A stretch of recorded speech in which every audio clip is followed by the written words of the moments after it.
भूतिया छोले कुलचे वाला। एक छोटे से शहर में रामू नाम का एक आदमी अपनी पत्नी और बच्चों के साथ रहता था। रामू रिक्शा चलाकर अपना और अपने घर परिवार का गुजारा करता था। रामू रिक्शा चलाकर भी उतना नहीं कमा पाता था जिससे उसका घर का खर्चा ठीक से चल सके, जिसकी वजह से रामू की पत्नी संतो को लोगों के घरों में जाकर काम करना पड़ता था। एक दिन की बात है, संतो का 2 साल का बच्चा बीमार था, जिसकी वजह से वो काम करने नहीं जा पाती। और जब वो अगले दिन काम करने जाती है, कल क्यों नहीं आई काम करने? वो मालकिन जी, मेरा बच्चा बीमार था, इसी वजह से काम करने नहीं आ सकी।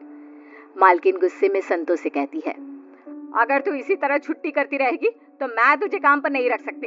ये ले अपने काम के पैसे, और कल से काम पर आने की कोई जरूरत नहीं है। मालकिन जी, मुझे काम से मत निकालिए, मैं आगे से कभी छुट्टी नहीं करूंगी। मैं तुझे काम पर नहीं रखने वाली, जा। संतो का उसकी मालकिन पर कोई असर नहीं होता। वो वहां से रोती हुई अपने घर वापस आती है। तभी शाम को उसका पति भी रिक्शा चलाकर आ जाता है और संतो के हाथ में कुछ पैसे पकड़ाते हुए कहता है, ये लो संतो, आज बस इतनी ही कमाई हुई है।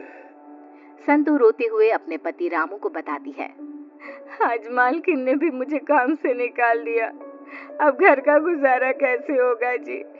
इधर मुन्ना की भी तबीयत खराब है। ये कहते कहते संतो रोने लगती है। इसकी दवाई के लिए पैसे कहाँ से लाएंगे जी? रो मत, मैं कुछ ना कुछ और काम कर लिया करूंगा। तभी रामू के दिमाग में एक आइडिया आता है। क्यों ना हम छोले कुलचे की रेकड़ी लगा ले।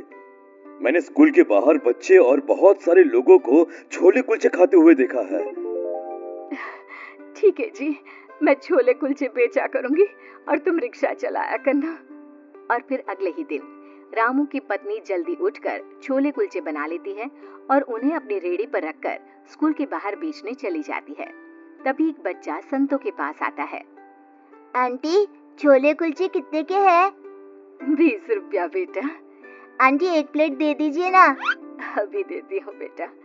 संतो उस बच्चे को एक प्लेट छोले कुलचे बनाकर देती है।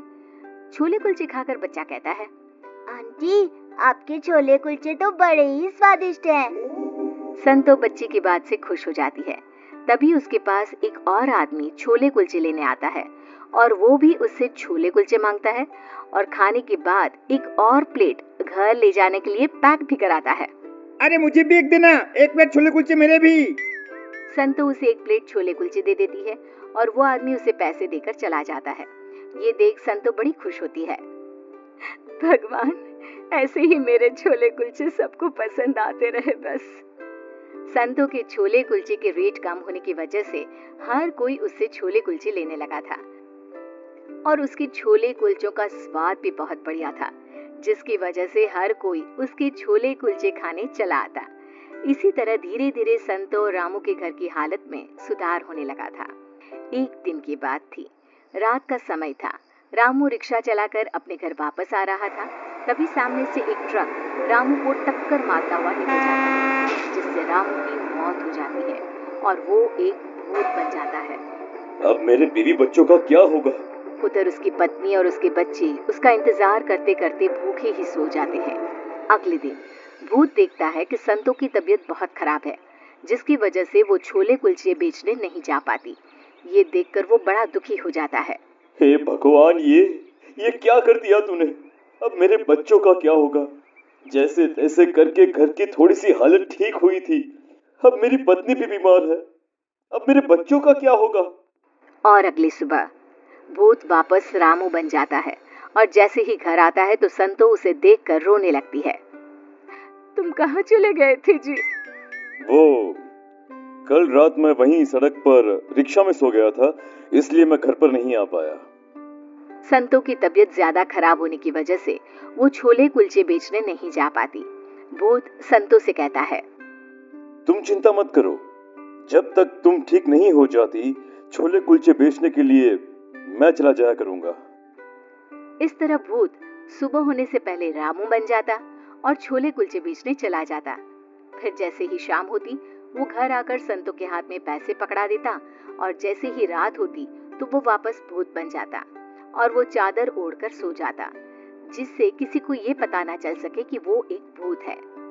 एक दिन भूत छोले कुलचे बनाकर उन्हें स्कूल के बाहर बेचने चला जाता है।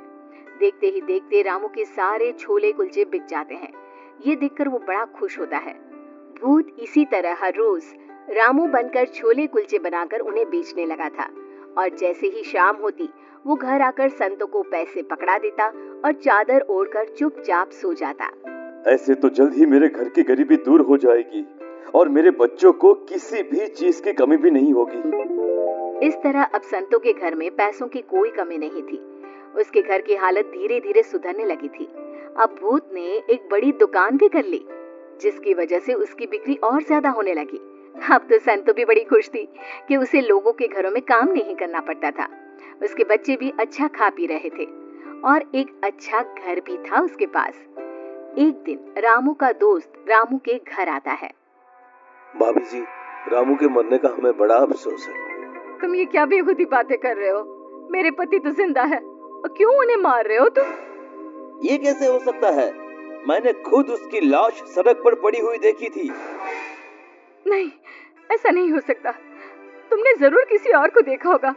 अरे मेरे पति तो छोले कुलचे बेचने गए हैं। तुम्हें जरूर कोई गलतफहमी हुई है भाभी। फिर रामू का दोस्त वहां से चला जाता है। संतू उस आदमी की बात सुनकर सोच में पड़ जाती है। तभी कुछ देर बाद शाम होती है और रामू घर आता है। संतों के हाथ में खूब सारे पैसे पकड़ाकर सोने चला जाता है। कहीं इनके दोस्त ने जो बात कही थी वो सच तो नहीं होगी। जैसे ही रात होती है, संतो अपने पति की चादर हटाकर देखती है तो उसके होश उड़ जाते हैं।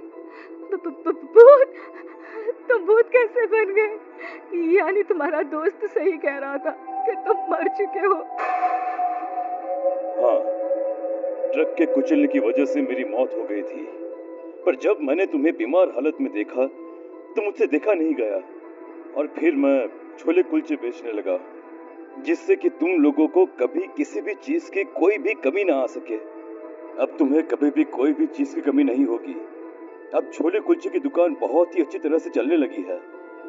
अब जब तुम लोगों को पता चल गया है तो मुझे जाना होगा, और वैसे भी अब तुम्हें किसी भी चीज की तकलीफ नहीं होगी।